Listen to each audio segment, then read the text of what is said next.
महाराष्ट्रात विधानसभा निवडणुकीत सध्याच्या सत्तेत असणाऱ्या महायुती सरकारने शेतकऱ्यांना कर्जमाफी देणार अशी घोषणा केली होती.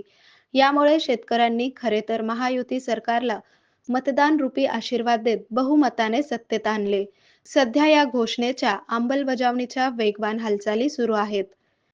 आजपासून अर्थसंकल्पीय अधिवेशनास सुरुवात झाली आहे. याच अधिवेशनात मुख्यमंत्री देवेंद्र फडणवीस कर्जमाफीची घोषणा करतील अशी अपेक्षा महाराष्ट्रातील तमाम अडचणीत असणाऱ्या शेतकऱ्यांना आहे. राष्ट्रीयकृत बँका, सोसायट्या यांच्याकडून थकीत तसेच नियमित कर्जफेड करणाऱ्या शेतकऱ्यांची शासनाने माहिती घेतली असल्याचे खात्रीशीर समजत आहे. पण या कर्जमाफीचे निकष काय आहे याबाबत मात्र अद्यापही शेतकऱ्यांमध्ये मोठा संभ्रम आहे.